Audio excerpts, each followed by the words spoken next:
ஹாய்ங்க, எப்படி இருக்கீங்க? நான் சூப்பராக இருக்கேன். நான் இந்த வீடியோவில் உங்கள் கூட ஷேர் பண்ணக்கூடிய விஷயம், கலைஞர் அவரை தூங்க விடாமல் செய்த ஒரு 4 படங்களை பற்றி தான் பேச விரும்புகிறேன். முதல் படமாக எடுத்துக்கிட்டிங்கன்னா உலகம் சுற்றுப்பாலிவன். இது எல்லாருக்குமே தெரிஞ்ச கதை தான்.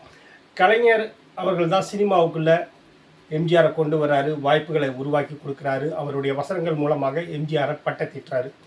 அரசியலுக்கும் அண்ணாவைக்கும் அறிமுகப்படுத்தினவரும் கலைஞர் அவர்கள் தான் எம்ஜிஆருக்கு.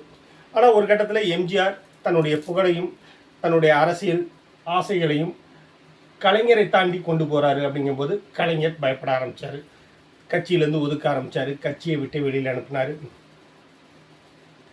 எம்ஜிஆர் தனியாக கட்சி தொடங்க ஆரம்பித்தாங்க.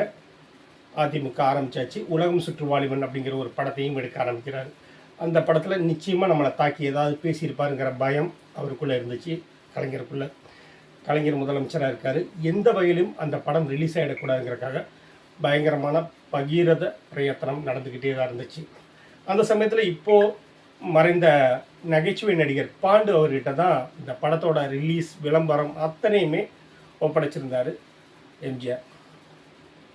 எந்தெந்த வகைகளில் மக்கள்கிட்ட படத்தை கொண்டு போய் சேர்க்கணுமோ, எந்தெந்த வகைகளில் அரசியல்வாதிகள் யாரு கண்ணையும் படாமல் அந்த படம் ரிலீஸ் ஆகிற தேதியை கொண்டு போய் சேர்க்கணுமோ அத்தனை வேலையையும் பாண்டு கச்சிதமாக முடித்தார்.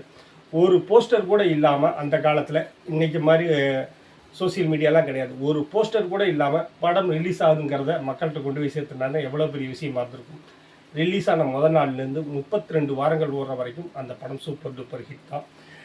அங்கே ஆரம்பித்த கலைஞருடைய சரிவு எம்ஜிஆர் மறைவுக்கு அப்புறமா தான் திரும்பவும் அரியாசனம் கிடச்சிது. திரும்பவும் கிடைச்சாலும் அவருடைய நிம்மதியை குலைக்கிற மாதிரியான இன்னொரு விஷயம் நடந்தது இருவர் படத்து மூலமாக. எம்ஜிஆரால் ஒரு பிரச்சனை வந்துச்சுன்னா எம்ஜிஆர் கலைஞர் 2 பேர்த்துடைய வாழ்க்கை வரலாறையும் வச்சு எடுத்தார் மணிரத்னம். வீட்டுக்கே கூப்பிட்டு மிரட்டினார் கலைஞர். நிறைய காட்சிகள் கட் பண்ணிட்டாங்க. அது துண்டு துண்டாக வர்றது நமக்கே தெரியும் அந்த படம் பார்க்கும்போதே. அதை தாண்டியும் படம் அழகாக இருந்துச்சு, நல்லா இருந்துச்சு. இன்றைக்கி வரைக்கும் மணிரத்னம் படங்களில் ஏன் ஓடாமல் போச்சு அப்படின்னு கேள்வி கேட்கக்கூடிய படங்களில் முதலிடத்தில் இருக்கக்கூடியது இருவர் படமாக தான் இருக்கும். இத்தனைக்கும் யாரை பற்றியுமே தப்பாக பேசியிருக்க மாட்டாங்க. 2 நண்பர்கள் நமக்கு நல்லது செய்யணும் நம்ம மக்களுக்கு அப்படிங்கிற நோக்கத்தோடு வரக்கூடியவங்க காலப்போக்கில் அதிகார பசியின் காரணமாக எப்படி மாறி போகிறாங்க, அவங்க எப்படி பகைவர்களாகி போகிறாங்க அப்படிங்கிறத மட்டும் தான் சொல்லியிருப்பாங்க. அப்பட்டமாகவே தெரியும் எம்ஜிஆர், ஜெயலலிதா, கருணாநிதி இவங்களைத்தான் குறித்து பேசியிருக்காங்கன்னு. இருந்தாலும் கலைஞரினுடைய கட்டாயத்தினால படம் ஆரம்பிக்கும் போது இப்படத்தில் வரக்கூடிய சம்பவங்கள், நடிகர்கள், கதாபாத்திரங்கள் அத்தனையும் கற்பனையே அப்படிங்கிற மாதிரி போட்டு எடுத்தால் படம் ஆரம்பிப்பாங்க. படம் ஃபெயிலியர் ஆனாலும் கலைஞர் மணிரத்னத்தை கூப்பிட்டு மிரட்டினது எல்லாருக்கும் தெரிஞ்ச விஷயமாக தான் இருந்துச்சு. இது முடிஞ்ச கொஞ்ச நாள்லேயே சேரன் ஒரு வேலையை பார்த்தாரு. பாரதி கண்ணம்மா, பொற்காலம்னு ரொம்ப அழகான படங்களை எடுத்துகிட்டு இருந்த சேரன் அடுத்து சமூகத்துக்கான ஒரு படம் எடுக்கணும்னு நினச்சி எடுத்த படம் தான் தேசிய கீதம். வேலை வெட்டியே இல்லாமல் இருக்கக்கூடிய 4 இளைஞர்களுக்கு திடீர்னு தோன்ற விஷயம், நாம் இப்படி இருக்கிறதுக்கான காரணம் நமக்கு மேலே ஆட்சி செய்கிறவங்க தான். அவங்களுக்கு நம்மளுடைய வலியோ வேதனைகளோ நம்மளுடைய வசதியற்ற வாழ்க்கை முறைகளோ தெரியவே இல்லை அப்படிங்கிறத பற்றி யோசிக்கிறாங்க.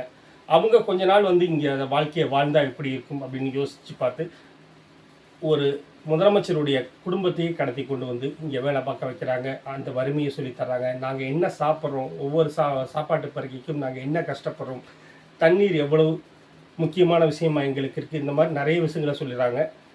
கடைசியில் அவர் திருந்துற மாதிரியான ஒரு விஷயம் நடக்குது. இதையும் கலைஞர் பர்சனலாக தான் எடுத்துக்கிட்டார். சேரனை கூப்பிட்டு பயங்கரமாக கண்டித்தார். படமும் பெருசாக போகவே இல்லை. நல்ல படம் அப்படின்னு எல்லா தரப்படியும் பாராட்டப்பட்ட ஒரு படம் திடீர்னு தேட்டரை விட்டு தூக்கப்பட்டுச்சு. எல்லா அன்னைக்கு சேட்டலைட் சேனலில் நம்பர் 1 இருந்த சன் டிவி இந்த படத்தை மட்டும் கண்டுக்கவே இல்லை. பொற்காலமாக இருக்கட்டும், பாரதி கண்ணம்மாவாக இருக்கட்டும், 2மே சன் டிவி தான் வாங்கியிருந்துச்சு. 3வது சேரன் படத்தை வேறு வழியே இல்லாமல் ராஜ் டிவிக்கு கொடுத்தாங்க. இதெல்லாம் ஒரு பக்கம்னா அடுத்து வந்த படம் தாங்க முதல்வன். கிட்டத்தட்ட இதுவும் கலைஞர் பீரியடில் தான் வந்துச்சு. கலைஞர் பகிரங்கமாக எதிர்க்கவே இல்லை அப்படின்னாலும் இந்த படம் கலைஞருடைய ஆட்சியை விமர்சனம் பண்ணதாக தான் எல்லாருமே எடுத்துக்கிட்டாங்க. அதுவும் மதுரையில் மாதிரியான ஒரு மாநகரத்தில் 2 வாரங்கள் தொடர்ந்து 24 மணி நேரம் லோக்கல் கேபிள் டிவி சேனலில் எந்த விதமான விளம்பர இடைவெளியும் இல்லை. நம்ம சட்டவிரோதமாக அந்த படம் ஓடிக்கிட்டே இருந்துச்சு.